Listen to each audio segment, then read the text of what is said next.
and I need to sort out my mattress. The mattress was flat again. My mattress.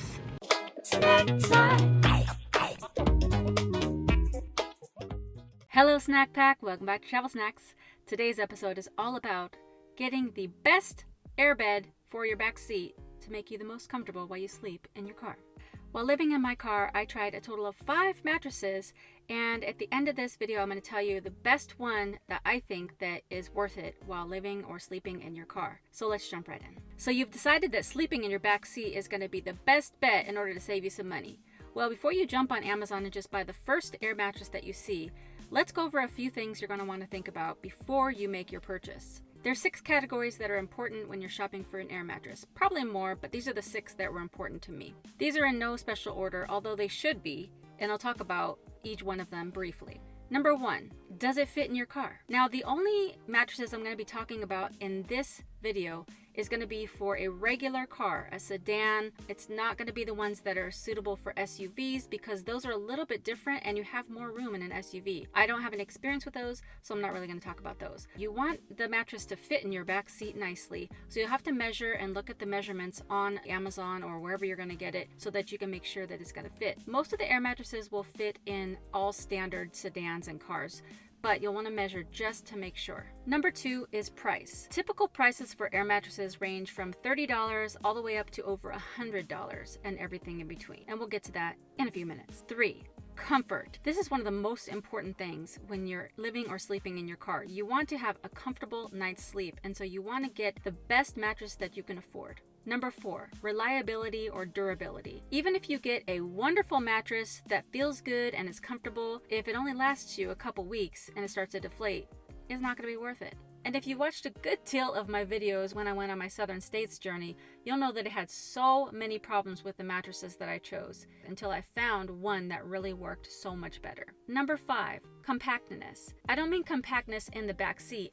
I mean being compact in case you do need to fold it up. For example, if you wanted to have passengers in your back seat, or if you're going into an area that doesn't allow overnight sleeping or parking, and you don't want to look suspicious that you're sleeping in your back seat, then you'd be able to deflate it and put it in your trunk. And 6, the extras that come with the mattresses, such as pillows, little side bumpers and patches, and a 12-volt pump. If a good night's rest is important to you, then we're on the same team. So hit the subscribe button and the notification bell and throw a like on it. At the end of 2019, I made a video called How to Sleep in Your Car Comfortably. And in that video, I talk about 2 different ways that you can sleep very nicely while living or sleeping in your car. Now, I do stand by the best one being sleeping in your back seat as opposed to laying in the front seat. If you haven't watched that video, go watch that after this one's over. But it really makes a difference about the materials that you use in your back seat while sleeping back there. The first mattress that I bought was from a company called FB Sport. And in that video that I just mentioned, you can see the look of that one. It fit perfectly, it looked durable, it was very comfortable, and it was so nice. And I thought it was gonna work great. But only after a few weeks, it had a puncture in it around the seams and it started to seep out. Now, I'm not going to go into all the details because this video would be way too long, but let's just say that I've had 3 FB Sport mattresses since then, and all 3 of them sprung tiny leaks in the seam area. I tried to give them so many chances. Hopefully, this will be the last time I have a problem with my mattress on this trip. This stupid mattress, the mattress was flat again. Guess what? My mattress deflated again. My mattress. So instead of exploring Miami, I'm over here dealing with this dang mattress again. My old mattress leaking a slow leak. This stupid mattress.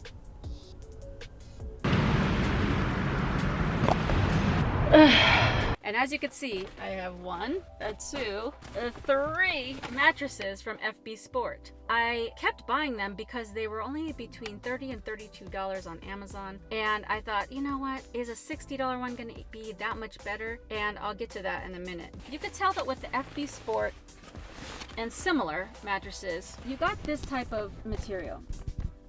It's very similar to a thicker pool float or lounge or whatever you want to call it, or even like one of those blow up balls that you throw around in concerts or in a pool. And also the flocking on the outside is pretty nice. I feel like it's pretty well built except for all the seams. And as you can see, even on this one in particular, I tried to use their patch and it still seeped out air. On this one, I tried to get real clever and patch up almost all the seams because I thought, okay, I already have it. I'm on the road. It's hard to get other mattresses.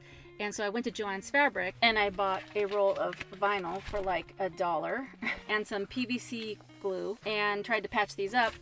And that only worked for about a day or two. I did email FB Sport and let them know the problem with the seams, and they were like, we'll put that in our feedback, but they weren't very sympathetic, although I did get my money back for all 3 of these mattresses. At this point, I can no longer recommend FB Sport because their seams are just not strong enough for long-term use. After 3 mattresses, I decided to move on to a different brand. Trying to get a new mattress delivered to you while you're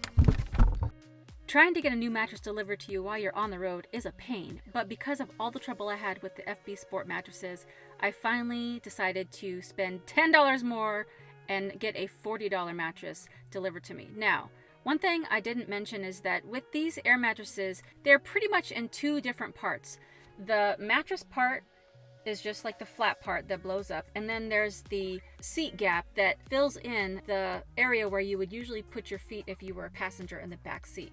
Now you need that part because you need it to support your weight all the way across so that you don't fall into the gap. So the second mattress I decided to try was one from a company called Jamiawio. It's no longer available on Amazon, which good thing because this mattress truly sucked. With the other mattress from FB Sport, the flat part and the space gap part were all one and you blew them up with 2 separate air holes. But with this one, it was truly in 2 different sections. You would first blow up the space gapper thingy, and then you blew up the regular air mattress part that you lay on.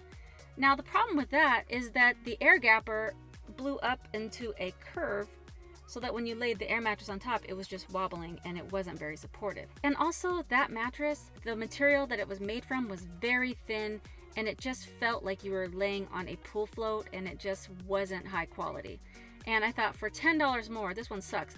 I literally blew it up, put it in my back seat, and then deflated it and sent it back. The third and final mattress that I ended up ordering and getting on the road to an Amazon locker is the Hireli mattress. Now this one was a jump in price from $30 to $60 at the time, and now when I went on Amazon today it was $70, and I've heard other people say that it's gone up to $90 at one time. So you have to find it when it's on a good sale, but when I got it, it was $60. When I first had it delivered and opened up the box, I knew immediately and I felt the difference in the materials. Just picked up my brand new mattress and bro, I haven't set it up yet, but just from the feel of the material, it's like night and day. From the Amazon website, it says, durable and anti-leakage material is made of 3 layers of sturdy wear-resistant material, 0.6 millimeters comfortable flocking top, plus 0.4 millimeter thicker non-toxic PVC, plus 0.4 millimeter waterproof Oxford cloth material.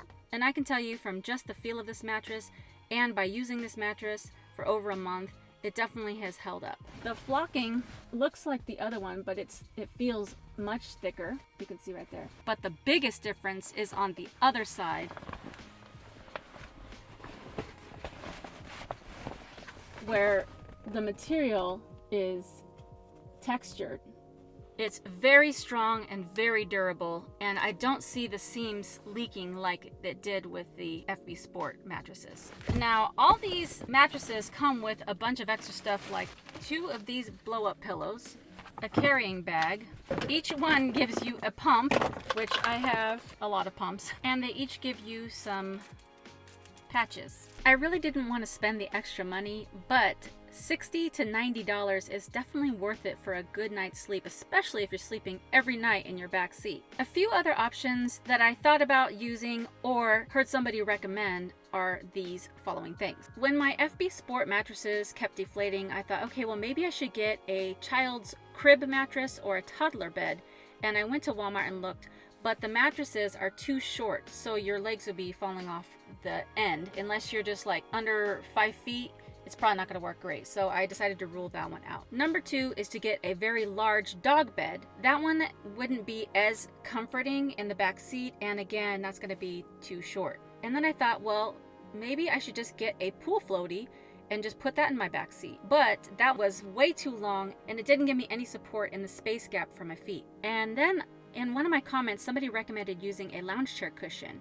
Now, I don't know if you've ever priced those out, but those are pretty expensive. And if you get those, you're going to have to still cut it up because they're going to be way too long for a standard back seat. And again, you're not going to have any support for the space gap where your feet would go. You're just going to fall off the side unless you just want to lay like smaller than a twin mattress in your back seat. Now, I will say that you could use pillows or comforters or just really stack up a bunch of things in your space gap. And in fact, I did at one point do that because my mattress sucked so bad. I ended up getting a big round ball to put in the space gaps, and that seemed to work okay for a while until the rest of the mattress deflated. But also you could use something like a short bathroom trash can to support it as well. The last one I thought about doing is to just get a foam mattress, like a regular mattress, and then cutting it down. You could use something like a turkey carver tool to like cut down the foam, but that's pretty expensive, and also it's not something that you'd be able to take out if you needed to use it for backseat uses like carrying passengers and whatnot. But all in all, I think getting an actual air bed mattress for your back seat that's specifically for your car back seat is the best choice. You just have to get one that's high quality and one that has a warranty, and just make sure that you don't have anything back there that's going to puncture the material. These are the mattresses I've tried, and the Hireli is the one that I recommend. But if there's something that I've missed and you've tried that works better, give it a comment down below and share with the rest of the snack pack. Snack time. Snack time.